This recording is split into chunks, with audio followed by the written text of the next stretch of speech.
Today we're talking about goals. We're also talking about perfectionism because the two go hand in hand. We're often told to set those big, hairy, audacious goals. We're given the sense that we need to strive, to be our best, to exceed expectations, to not make mistakes. In short, to be perfect. Perfectionism, it's an interesting concept because there's two sides to the coin. There's the positive and the negative elements of it. There's times when perfectionism can be really healthy. It can be a motivator. It can enhance performance. It can drive you to do things and exceed things that you didn't think were possible. But it can also be a massive demotivator. It can lead to procrastination, self-criticism. It can lead you to those spirals of anxiety and self-doubt. Now, there's no doubt there are times when we want something to be perfect or as error-free as possible. And if you take commercial airlines as a good example, so there's about 16,000 jets in the air every day. And so a low error rate on paper of 0.5% seems like a lower error rate.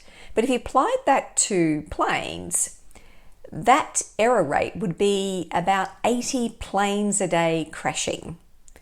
Whereas the actual likelihood of a plane crashing is far lower, about 1 in 4.8 million chance.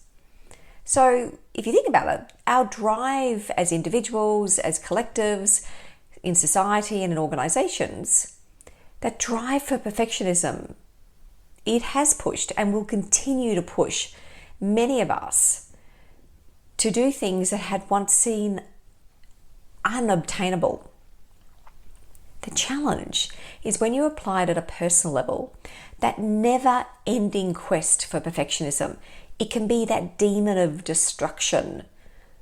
It can impact negatively how we think about ourselves and how we act. And we also see images in the media and in particular on social media of what's deemed perfect.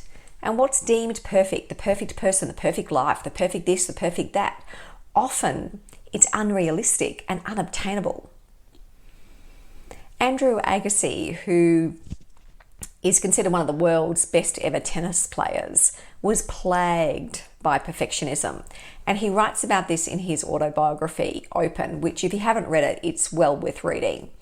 And there's no doubt if you look at his career, he had some absolute highs. He also had some real lows.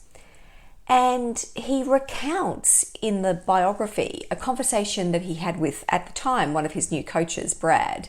And this was at a time when his game was faltering. And his coach told him that his problem was perfectionism. And this is a quote from the book.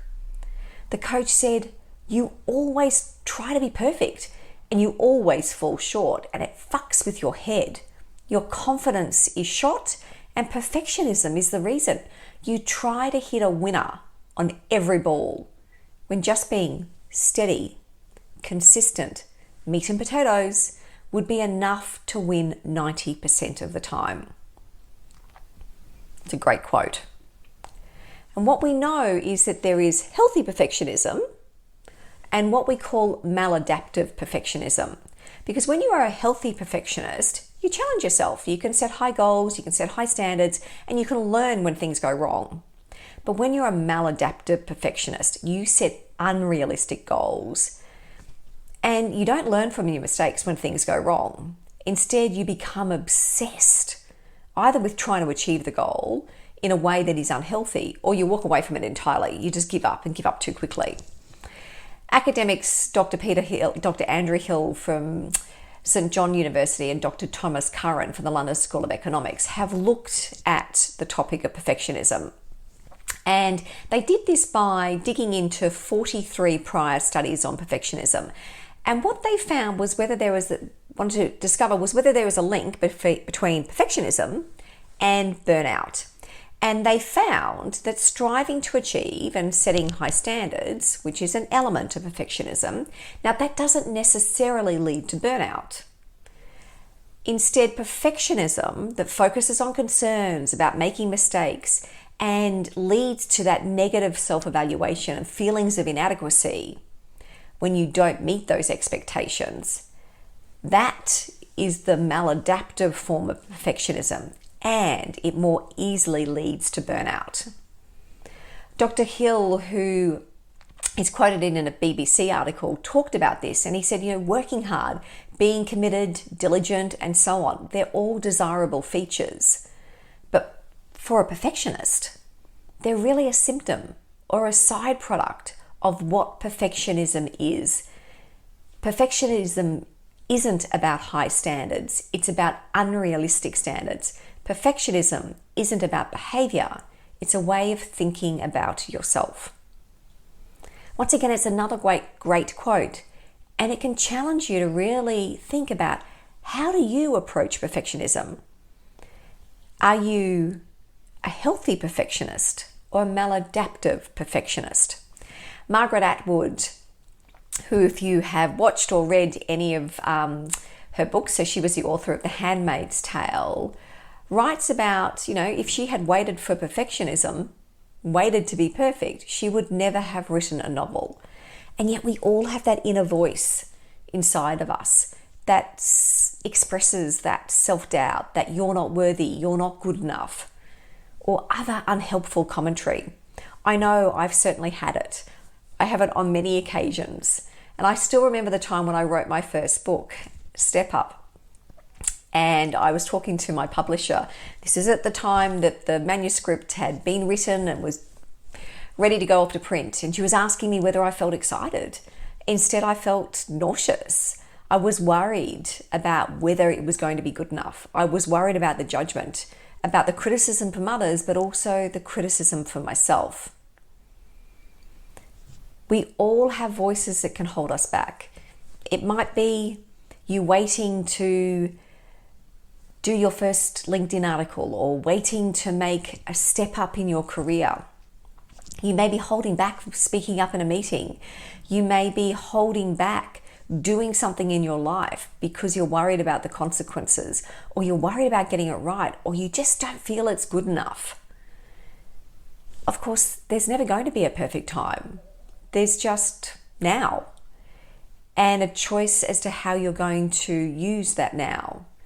For me, what I've learned is it's not about being perfect. Instead, it's that sense of continuous improvement, because the more I produce, the better I get at what I am doing. It's being happy with the achievements rather than being complacent with them. It's having a regular process of reflection. So there's learning when things go well, but also learning when things don't go well. With all of this, there's nothing wrong with ambition and stretch goals, because it's always amazing what you can actually achieve when you do push yourself. But when being perfect is the outcome or the goal, it becomes limiting. And so it's essential to recognize at what point your quest for perfectionism becomes a hindrance rather than an enabler of your progress. This is about uncovering where those diminishing returns are. Where do you really need to be perfect? Where is near enough good enough? Where is flying by your seats of your pants actually okay?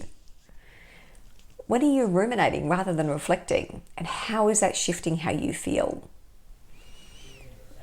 Perfectionism. There's a lot in this. And my last piece I want to leave you with is a quote from an American author and a journalist, Anna Quindlen. And she writes, "The thing that is really hard and really amazing is giving up on being perfect and beginning the work of becoming yourself." Now that seems like a great thing to strive for. Take care. I'll see you next week.